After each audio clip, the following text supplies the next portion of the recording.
ठीक है। तो फोर्स एंड मोशन, इससे पहले हम लोग पढ़ चुके हैं Newton's law of motion. Newton's के 3 लॉ ऑफ मोशन है जिनके आप लोग लॉ के साथ साथ उनके प्रैक्टिकल यूज़ क्या है वो भी सीख चुके हैं। इससे उसके बाद टॉपिक चला था impulse, and impulse is equal to change in momentum, यही मैं आपको बता चुका हूँ, है ना। तो इम्पल्स, और इसके बाद अब जो इम्पॉर्टेंट टॉपिक है इस बुक का, मुझे लगता है one of the most important topic of this book, and that topic is conservation of momentum. लेकिन इस टॉपिक में आने से पहले एक चीज़ समझना है, तुमसे क्वेश्चन है, इस यूनिवर्स में 3 चीज़ें ऐसी होती है जो हमेशा ही कंजर्व रहती हैं। कंजर्व रहने का मतलब ये है कि इनका मान क्या होता है, फिक्स होता है। अगर किसी जगह पे बढ़ रही होती हैं तो किसी और जगह पे क्या होती हैं, कम हो जाती है उसी मात्रा में। कोई मुझे बताना चाहेगा वो 3 चीज़ें क्या है? There are 3 things in the universe which are always conserve. 3 चीज़ें, 3, ये आपको बिल्कुल आना चाहिए। एक तो मैं पढ़ा भी चुका हूँ। अरे रे ऐसे नहीं, चुपचाप से हाथ ऊपर करो। जिसको आता है हाथ ऊपर कीजिए, हालांकि सही बोल रहे थे, हाथ ऊपर करो। कंजर्वेशन तो पता ही नहीं क्या रहता है। बता भाई, सही बता रही थी। हाँ जोर से बता, जो तूने धीरे से बोला जोर से बता। हाँ जोर से बोल। बिल्कुल, एनर्जी पहली चीज। बैठो, कंजर्वेशन ऑफ एनर्जी अगला टॉपिक आएगा, ये चैप्टर नंबर 4 या 5 में टॉपिक भी आपका तुमने पढ़ा हो। Conservation of energy, energy can neither create not destroyed, it can convert from one form to another. एक तो एनर्जी जो हमेशा ही कंजर्व रहती है। Second, presence of mind use किया करो कभी कभी।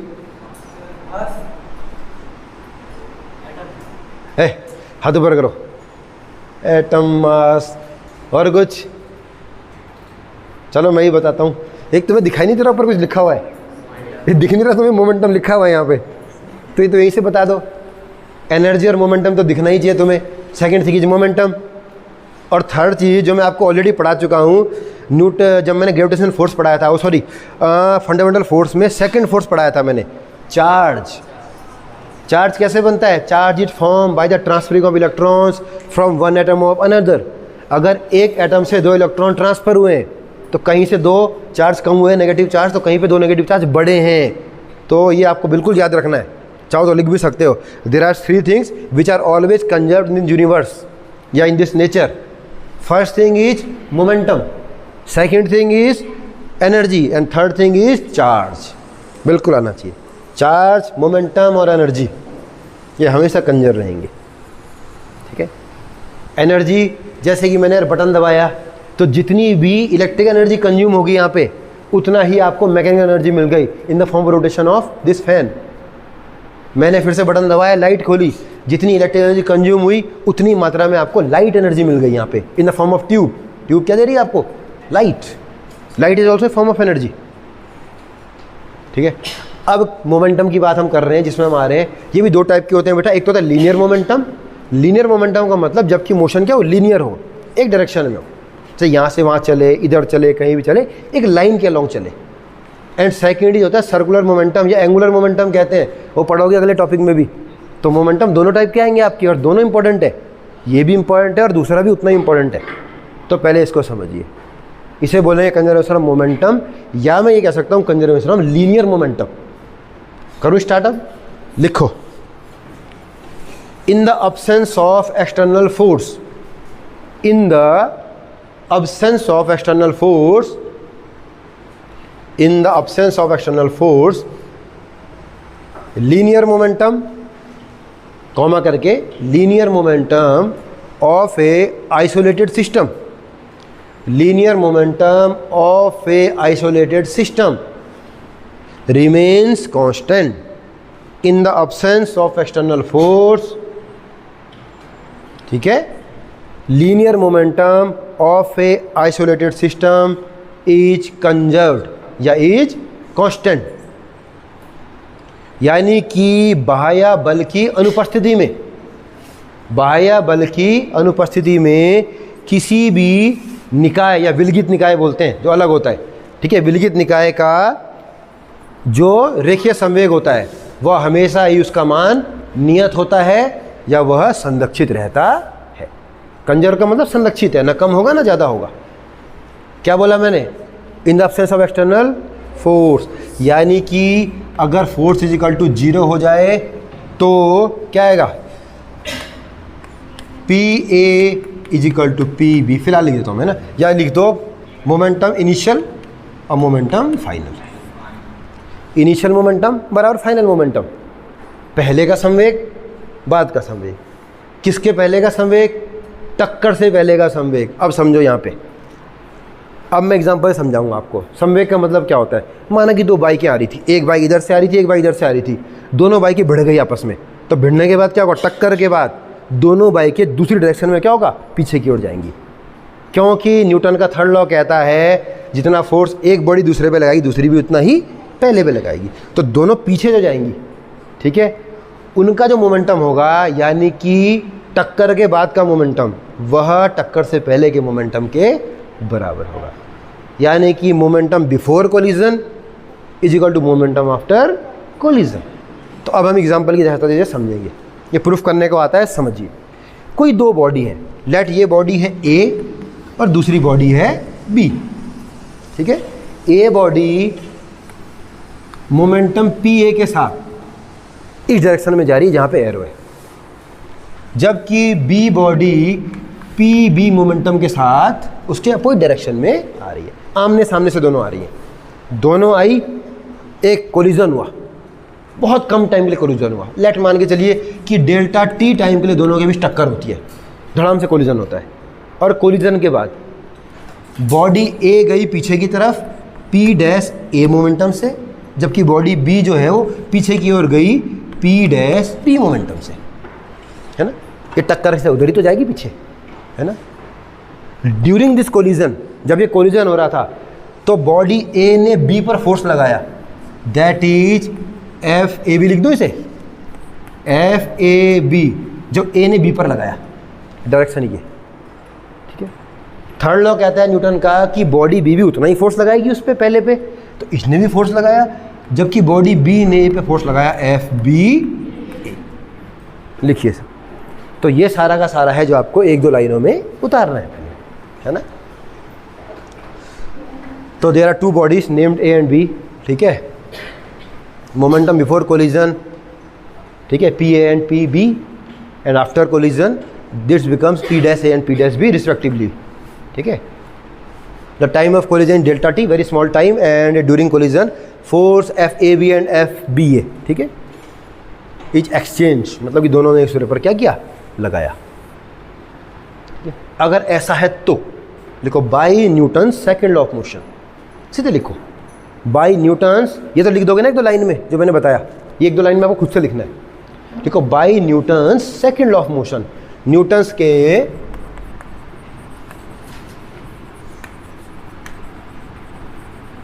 सेकेंड लॉ ऑफ मोशन से, ठीक है।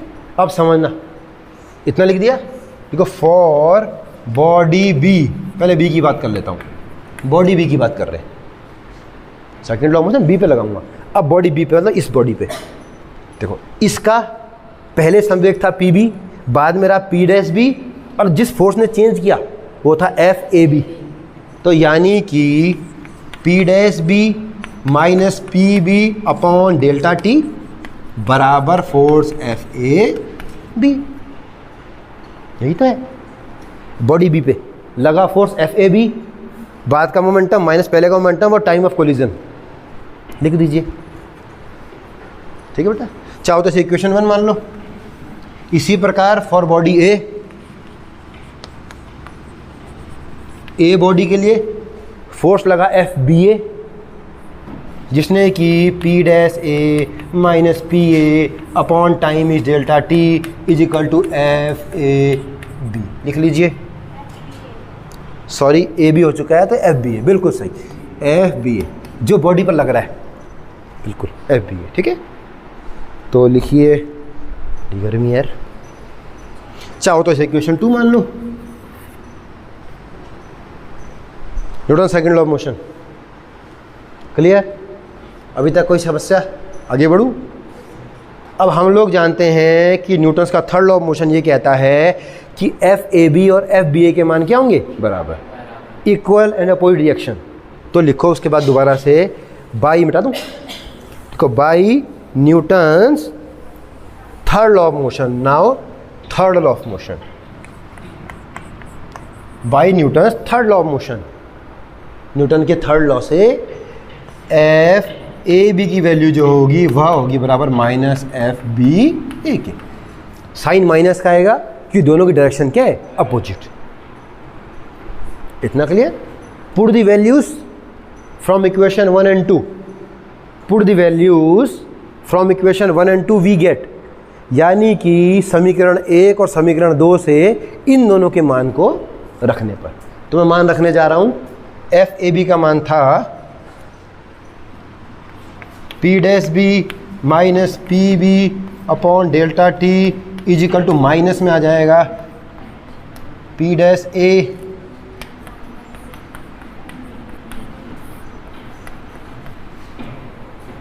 है ना. मैंने दोनों मान रख दिए. इतना लिखो.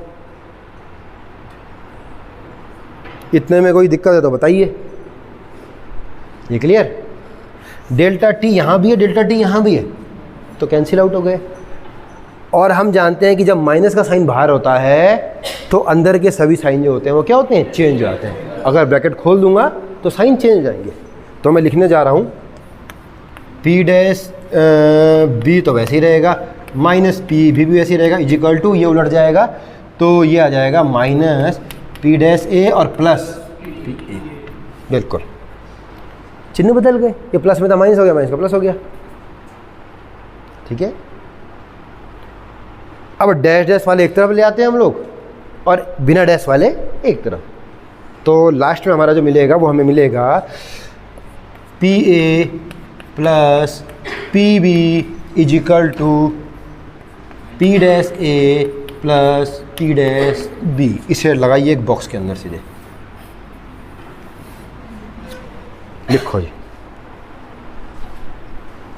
सिंपल है. ये पी बी है, ये इधर जाएगा तो प्लस में आ जाएगा और ये डैश वाला माइनस में इधर जाएगा तो ये प्लस में आ जाएगा. तो मैंने दोनों को थोड़ा सही करके लिख दिया. इतना लिखो, फिर समझाऊंगा. अभी तक में कोई दिक्कत तो नहीं. डेरिवेशन में आसान है और बहुत इंपॉर्टेंट भी है. तो P A plus P B ध्यान दो, मोमेंटम बिफोर कोलिजन, इस सिस्टम की बात हो रही है. और P dash A P dash B momentum after collision. तो लिखिए, इतना लिख दिया. So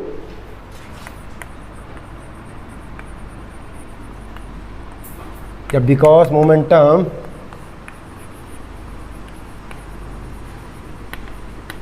before collision is equal to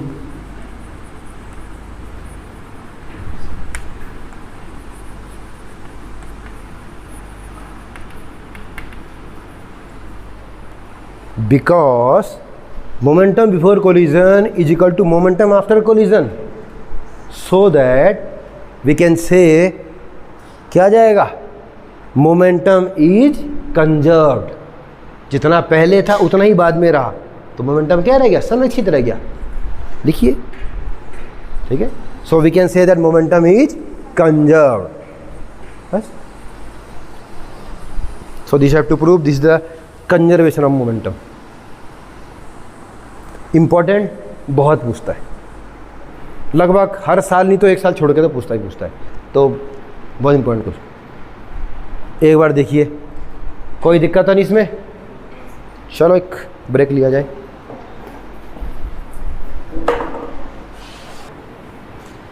start. चलिए देखिए नेक्स्ट टॉपिक. ये टॉपिक अभी स्टार्ट है, ये टॉपिक आगे काफ़ी आगे तक जाएगा. तो टॉपिक है अगला scalar quantities and vector quantities. Hindi में कहते हैं स्केलर का मतलब अदिश राशि और इसका मतलब होता है वेक्टर का मतलब सदिश राशि. तो पहले समझिए स्केलर क्वांटिटीज क्या होगी. विच हैव ओनली मैग्नीट्यूड, यानी कि हिंदी में कहते हैं परिमाण. जिन राशियों को व्यक्त करने के लिए हमें सिर्फ परिमाण की आवश्यकता होती है, that is called scalar quantities. जैसे अगर मैं बोलूँ टाइम, ठीक है, तो टाइम में क्या है, कितना टाइम हो रहा है, 4 बज रहे हैं, 5 बज रहे हैं. यही सुना होगा. ये नहीं सुना होगा कि फलानी दिशा में 4 बज रहे हैं या कि ईस्ट डायरेक्शन में 4 बज रहे हैं, कभी नहीं सुना होगा. टाइम हो गया, मास हो गया, वर्क हो गया, ये ध्यान रखना है. ठीक है. और क्या होगा, डेंसिटी हो गया. ठीक है. तो दीज ऑल आर द क्या आएगा एग्जाम्पल, लेंथ हो गया लंबाई, ठीक है। तो दीज ऑल आर द क्या आएगा स्केलर क्वांटिटीज, क्योंकि इन्हें एक्सप्रेस करने के लिए सिर्फ मैग्नीट्यूड चाहिए होता है, यानी इसका मान कितना है, डायरेक्शन बिल्कुल नहीं चाहिए होती है, ठीक। वेक्टर क्वांटिटीज में आ जाओ ना। वेक्टर क्वांटिटीज जिनको की डिस्क्राइब करने के लिए हमको मैग्नीट्यूड के साथ साथ डायरेक्शन की भी आवश्यकता पड़ रही है।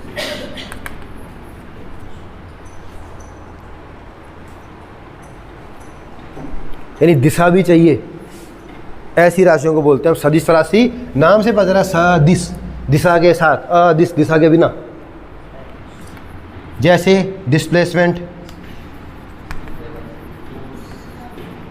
बिल्कुल, वेलोसिटी, फोर्स, इम्पल्स अभी पढ़ा हमने,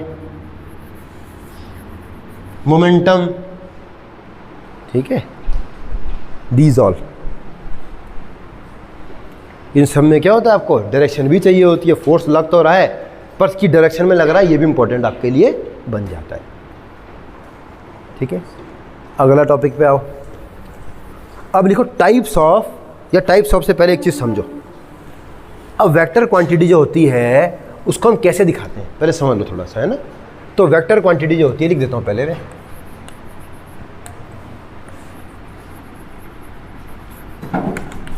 देखिए वेक्टर क्वांटिटी को हम लोग दिखाते हैं जो, जैसे मानो वेक्टर p है कोई, तो इसको दिखाएंगे p के ऊपर लग जाएगा एक arrow, this is symbol of vector quantity. अगर एरो लगा है तो इसका मतलब ये है कि वेक्टर क्वांटिटी है। और इसको जब हम वो दिखाते हैं तो देखिए एक एरो से जिसके ऊपर क्या लगा हुआ है, एक एरो हेड लगा हुआ है, यानी एक लाइन जिसके ऊपर लगा हुआ है एरो हेड, यानी मैं बोल रहा हूँ ये वेक्टर p है। एक मैंने और वेक्टर लिया, मैंने यूँ किया, ये वेक्टर q है, लाइन विद एरो हेड, और डायरेक्शन क्या है इसकी कुछ और है, तो ऐसे करके, ठीक है। और समझ लो किसी वेक्टर में दो चीज़ें होती है, यानी वेक्टर p में क्या होगा, एक तो इसका परिमाण होगा, अभी मैंने बताया मैग्नीट्यूड होगा जिसको दिखाएंगे मोड p से, और एक होगी इसकी डायरेक्शन जिसको हम दिखाएंगे p का कैप से। इसे भी लिखिए, वेक्टर क्वांटिटी में दो चीज़ें हैं, मैग्नीट्यूड और उसकी डायरेक्शन। तो मैग्नीट्यूड को दिखाते हैं मोड से, मॉडुलस बोलते हैं इसे, मोड शॉर्ट में MOD, और दिस इज डायरेक्शन। कैप लगा है तो डायरेक्शन है, ठीक है बेटा। मोड का मतलब मोड में कोई डाल दिया ऐसे, मोड का मतलब प्लस में रहेगा खाली है। माना कि कोई वेक्टर है, जस्ट मैं बता रहा हूँ -5i, माना कोई वेक्टर तुम्हें दे दिया किसी ने कि ये, माना कि p = होता है -5i, तो इसको ऐसे लिखेंगे आप लोग, =5 तो मोड है और -i, यानी कि ये डायरेक्शन दिखा रहा है माइनस में। ये -i क्या होता है थोड़ी देर में आप समझ जाएंगे, अभी समझा दूंगा। तो जो मैग्नीट्यूड है 5 ही है, वो -5 कभी भी नहीं हो सकता, ठीक है ना। अगर मैं 4 किलो घी खा रहा हूँ तो 4 किलो घी है, वो -4 किलो घी कभी नहीं खाएगा आदमी, 0 खा सकता है, माइनस में कभी नहीं होगा, समझ रहे हो ना। यानी कि उसका मास जो होगा, बता दूँ तो दिस द क्या हो जाएगा, ये इसका रिप्रेजेंटेशन ऑफ वेक्टर हो गया। अब अगला टॉपिक है आपका, लिखो टाइप्स ऑफ वेक्टर्स, वेक्टर के टाइप्स। सिर्फ समझ लीजिए, इसे लिखने की आवश्यकता नहीं है, समझ लो खाली। पहला इक्वल वेक्टर,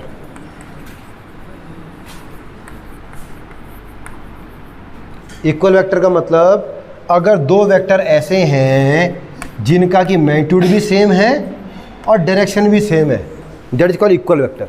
यानी कि vector p = vector q, equal vector नाम से पता चल रहा है, समान सदिश। अगला अपोजिट वेक्टर, नंबर 2 पे।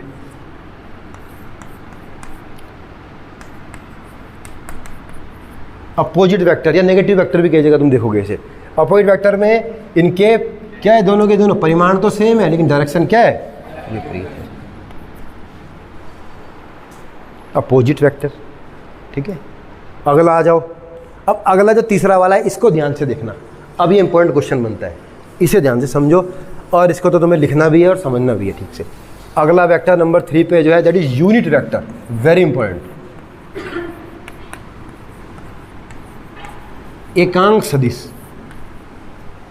लिखो इसमें, the vector which have, the vector which have, definition लिखा रहा हूँ उसकी पहले, vector which have unitary magnitude या which have unit magnitude it's called unit vector. The vector which have unitary magnitude यानी कि ऐसा सदिश जिसका कि परिमाण एक होता है, एकांक होता है, that is called unit vector. ठीक है,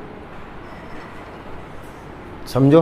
परिमाण एक होने का मतलब क्या है, इसमें परिमाण ही परिमाण, सॉरी इसका परिमाण का मतलब कि 1 ही है और 1 से किसी को भी अगर मल्टीप्लाई या डिवाइड करोगे तो फर्क नहीं पड़ता। तो ये सिर्फ डायरेक्शन को दिखाता है, यानी कि समझो P cap is equal to P vector upon P mod, तो this P cap is called unit vector. लिखो, समझाता हूँ उसके बाद।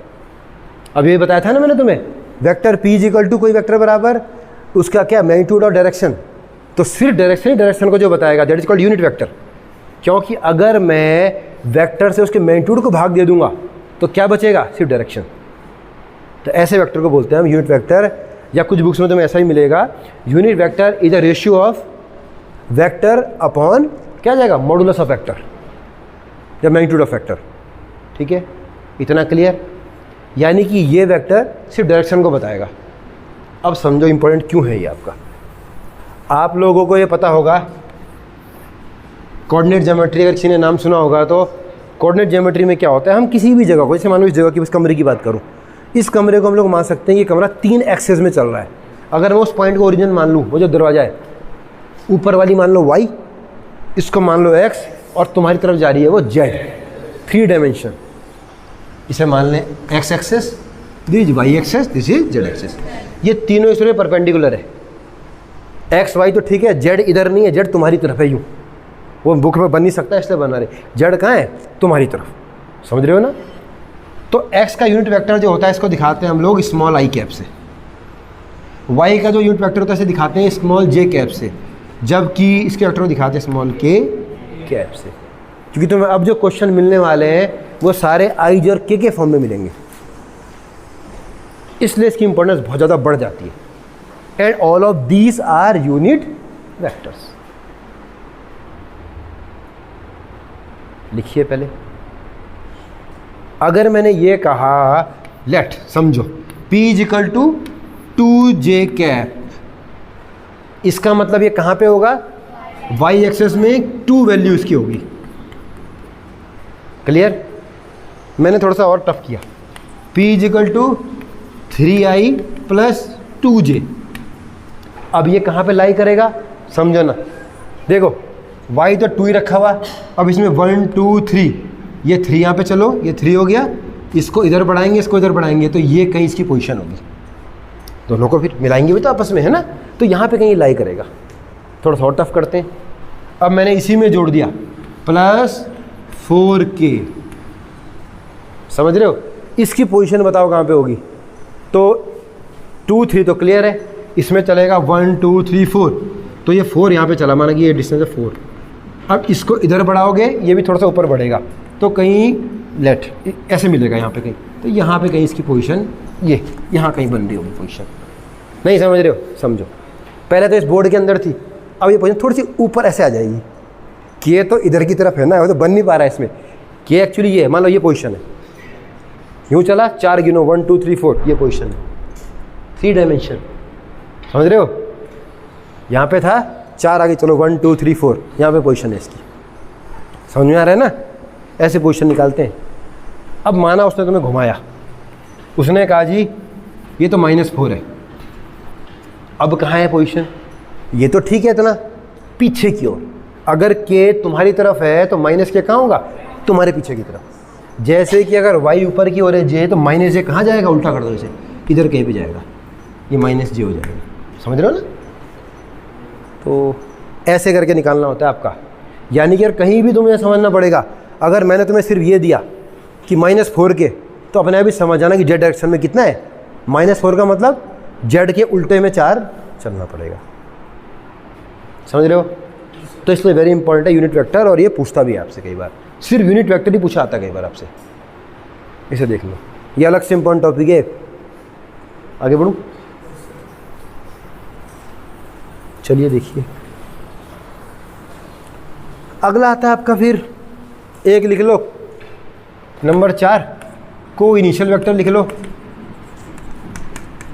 को इनिशियल वेक्टर, अगर एक ही बिंदु से एक वेक्टर ये निकला, एक ये निकला, ये निकला, लेट ये P है, ये Q है, ये R है, अगर कई वेक्टर का स्टार्टिंग पॉइंट एक ही हो, को इनिशियल वेक्टर। इनिशियल का मतलब स्टार्ट करना, इनिशिएट कर दिया है, को इनिशियल वेक्टर।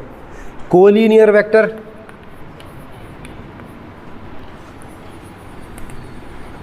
कोलिनियर एक साथ ही आएगा, ठीक है।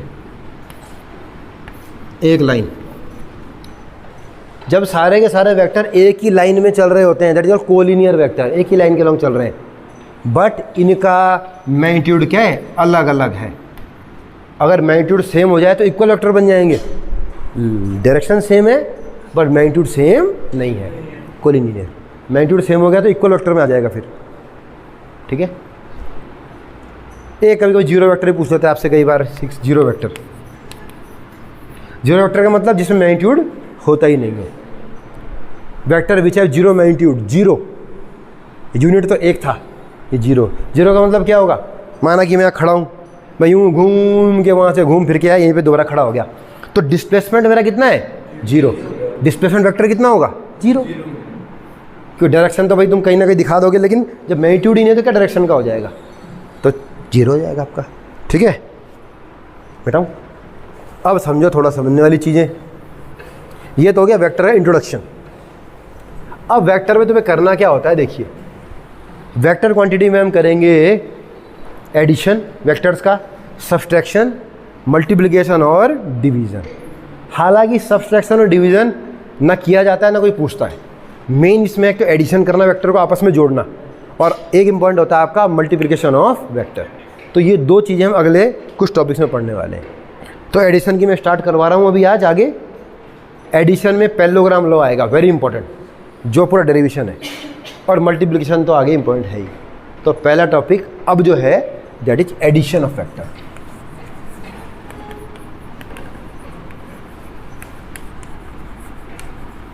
यानी कि सदिशों का योगफल, सदिशों को आपस में जोड़ना, ठीक है। अब शुरू करो लिखना। पहला सेम डायरेक्शन, अगर कि दो सदिश क्या है, सेम डायरेक्शन में। लेट में देके चल रहा हूँ, देखिए पहला ये है let P is equal to 3, और दूसरा है Q is equal to let 5। चाहो तो आई भी लिख सकते हो आगे, और प्रैक्टिस हो जाएगी तुम्हें। आई का मतलब एक डायरेक्शन में चल रहे हैं। अगर सेम डायरेक्शन में है तो कैसे जुड़ेंगे, सीधे उनको आपस में जोड़ दो। तो resultant R is equal to P plus Q, तो हो जाएगा 3 + 5 इज इक्वल टू 8I। अगर अपोजिट डायरेक्शन में है तो घटा दो दोनों को आपस में, है कि नहीं है।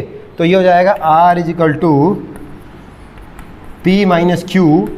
अगर इसकी डायरेक्शन क्या होती, उल्टे में होती, तो बड़े में छोटे को घटा दो, आपका आंसर आ जाएगा 5 में 3 गया, सॉरी ये बड़ा कौन सा है, Q है ना बड़ा, उल्टा हो जाएगा P माइनस Q, तो माइनस में आ जाएगा। फिर ये अगर ऐसा करेंगे तो कितना आएगा, 2, ठीक है।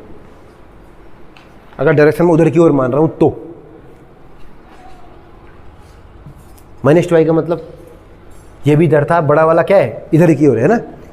माइनस का मतलब अगर मैं इस डायरेक्शन को i मान रहा हूँ, ये x, तो उल्टे में आ रहा है ना, 5 इधर है ना बड़ा वाला, तो माइनस में आएगा -i।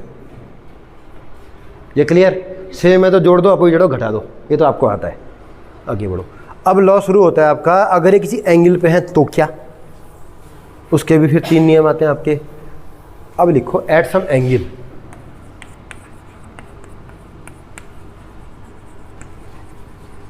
If vectors are at some angle, किसी कोण पे हैं वेक्टर्स। अब क्या होगा, देखिए पहला vector, this is vector P and if this is vector Q।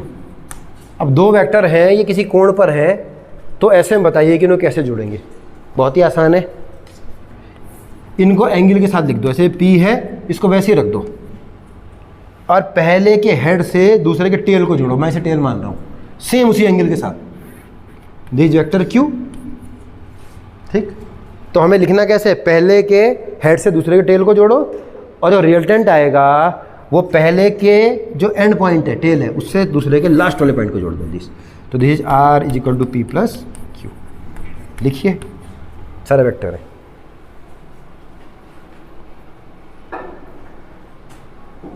समझ रहे हो? और आगे चलो इसी में समझो।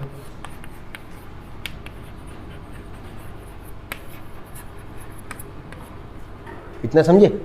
इसे ऑल्सो बोलते हैं ट्राइंगल लॉ, त्रिभुज का नियम, क्योंकि ये क्या बन गया? एक ट्राइंगल बन गया। ठीक है, क्या बना? ट्राइंगल ना। अब समझो थोड़ा फिर से एक बार। अगर तुमसे सिर्फ पूछे ट्राइंगल लॉ बताओ क्या है, तो ट्राइंगल लॉ क्या है देख लीजिए। If two vector are represented by two sides of triangle, then third side of triangle represent its resultant. अगर हम किसी ट्राइंगल की दो साइड से दो वेक्टर को दिखाएं, तो ऐसे में उसकी तीसरी साइड जो होगी वो दिखाएगी उनके परिणामी को या रिजल्टेंट को। This called triangle law. यही तो है ट्राइंगल लॉ। ये क्लियर? आगे बढ़ूं तो वेक्टर को किसी एंगल पे जोड़ने का पहला नियम है ट्राइंगल लॉ, जो कि इस प्रकार है। कर लोगे? अगर लाओ। अब इंपॉर्टेंट लॉ ये है, अभी मैं सिर्फ लॉ बता रहा हूं तुम्हें, और मैं इसे सॉल्व कराऊंगा नेक्स्ट क्लास में, क्योंकि पूरा डेरिवेशन है। अगला है आपका 2 पैरेललोग्राम।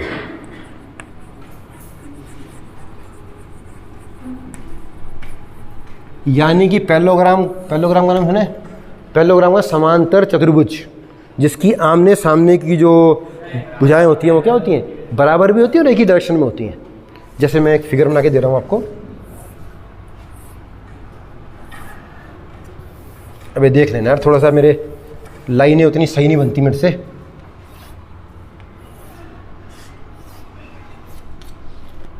This called parallelogram. ये और ये क्या है? पैरेलल है, एक दूसरे के बराबर है। इसका नाम दो A B C and D. लिखो जी, पैरेललोग्राम लॉ। ठीक है, अब मैं पहले लॉ पढ़ देता हूँ, मुंह से बोल देता हूँ एक बार, फिर इसमें एक्सप्लेन कर लूँगा। ठीक है, ये इसका डायगोनल है, विकर्ण बोलते हैं इसे बीच में। This called diagonal of parallelogram. आप थोड़ा अच्छे से बनाना, मेरा उतना बढ़िया शायद बना नहीं है, आप लोग अच्छे से बनाना डायगोनल। ठीक है, ये लॉ ये कहता है कि if two vector are represented by two adjacent side of parallelogram. Adjacent का मतलब जो सामने जुड़ रही हैं, संयुग्मी भुजाएं। एडजेसेंट का मतलब संयुग्मी। अगर दो वेक्टर्स को हम लोग किसी भी पैरेललोग्राम की संयुग्मी भुजाओं से दिखाएं, तो ऐसे में पैरेललोग्राम का जो डायगोनल होगा या विकर्ण होगा वह दिखाता है इनके रिजल्टेंट को, यानी कि R is equal to P plus Q. देखिए साहब, इफ क्यू ये भी हो सकता है, एक ही बात है। अगर ये भी क्यू है तो इसको बराबर मान सकते हो। Direction is same, magnitude is same. अगर तुम्हें ये भी देगा तो भी चलेगा, अभी भी वही है, अभी भी सेम चीज़ हो रही है। ये भी भुजाएं संयुग्मी है। ठीक है, फिर से मैं रिपीट कर दूं एक बार, इसका ये आपका स्टेटमेंट है, ये आपको आना चाहिए, क्योंकि अगले उसमें इसको पूरा डेरिवेशन पढ़ना है। If two vector are represented by two adjacent side of parallelogram, then its resultant is represented by diagonal of parallelogram cutting at same point. यानी कि अगर किन्हीं दो वेक्टरों को किसी समांतर चतुर्भुज की संयुग्मी भुजाओं से दिखाया जाए, तो ऐसे में जो उसका विकर्ण होगा वह दिखाएगा उनके परिणामी को, जो कि सेम बिंदु से होके जाते हैं तीनों। यानी कि विकर्ण ये वाला नहीं होगा, फिर ध्यान रखना। दूसरा विकर्ण भी है इसमें। कौन सा विकर्ण? जो नहीं कटिंग पॉइंट से होके जाएगा दोनों के। ठीक है बेटा, एक तो ये चीज़, ये क्लियर है। कभी कभी तुम्हें ये पूछता है कि etch parallelogram law is also triangle law. क्या पैरेललोग्राम लॉ ही ट्राइंगल लॉ का दूसरा एग्जाम्पल है? बिल्कुल है। कहीं ना कहीं इसे अगर ये दोनों आपस में बराबर है तो इसे क्यों मान सकते हैं? इसे इतना कर दो तो this is also triangle law. तो ट्राइंगल लॉ और पैरेललोग्राम लगभग एक ही चीज़ है, बस हमने नाम चेंज कर दिए और जो शेप है उसे चेंज कर दिया बस। Clear? Very important parallelogram law, ये तो बहुत पूछता है आपसे। मिटाऊं? और इसमें एक और चीज़ समझ लीजिए, दैट इज पॉलीगॉन।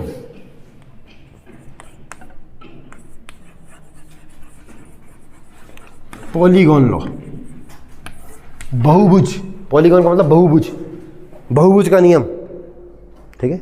अब तुम्हें वेक्टर खूब सारे दे दिए उसने, ये वेक्टर P है, ये Q है, ये R है, ये S है, एक वेक्टर और है ये T है, इतने सारे वेक्टर हैं, सबको जोड़ के दिखाओ। अगर तुम्हें उसने अलग अलग वेक्टर दिए हैं, सबकी डायरेक्शन अलग अलग है, आपसे कह रहा है इन सारे वेक्टरों को जोड़ के दिखाओ कि इनका रिजल्टेंट कितना आता है। तो कुछ नहीं, इसमें 1 बाई 1 करके उन्हें रखते रहेंगे डायरेक्शन के साथ। मैं बनाने जा रहा हूँ, देखें, लेट दिस P, Q की डायरेक्शन कहाँ पे आ रही है, ऐसे करके, ये है Q, इसके फिर Q के साथ जोड़ दो R, R डायरेक्ट से 2 ऊपर की ओर है, दिस R, अगला कहाँ पे S, कुछ ऐसा बन रहा है S, और आखिरी वाला कुछ ऐसा है T, ऐसी तो है। सारे के सारे को किसी दूसरा जोड़ दो, यानी कि पहले के हेड से दूसरे के टेल को आप लोग ऐड करते हुए आगे बढ़ेंगे, और रिजल्टेंट के लिए जो लास्ट वाला है उसके हेड से पहले के टेल को जोड़ दो, and this is resultant R, and R is equal to P plus, sorry R नहीं, R ऑलरेडी आ गया है ना, इसे A मान लेता हूँ फिलहाल में, ठीक है, A, P plus Q plus R plus S plus T। लिखिए साहब, दिस कॉल्ड पॉलीगॉन लॉ, क्योंकि पॉलीगॉन बन गया, बहुत सारी भुजाएं बन गई, बहुभुज बन गया। लिखिए, तो बहुभुज विधि में आप लोग क्या करते हैं, एक किनारे से एक वेक्टर के साथ दूसरे को जोड़ते रहते हैं, पहले के हेड से दूसरे के टेल को जोड़ते रहो, और लास्ट वाला जो होगा उसके हेड से और पहले के टेल को जो जोड़ेगा दैट इज कॉल्ड रिजल्टेंट, परिणाम मिल जाएगा। देखो, तो इतने में कोई दिक्कत? तो मैंने आपको सिखाया कि इनका एडिशन कैसे किया जाता है, ये सारे एडिशन के नियम हैं। पैरेललोग्राम लॉ को हम दोबारा पढ़ेंगे एक बार विद डेरिवेशन, ये मैं तुम्हें दोबारा पढ़ाऊंगा नेक्स्ट क्लास में आपका। ये clear? Triangle law, parallelogram law और पॉलीगॉन लॉ, क्लियर? तो ये हो गया एडिशन ऑफ वेक्टर। चलो आज के लिए बहुत है।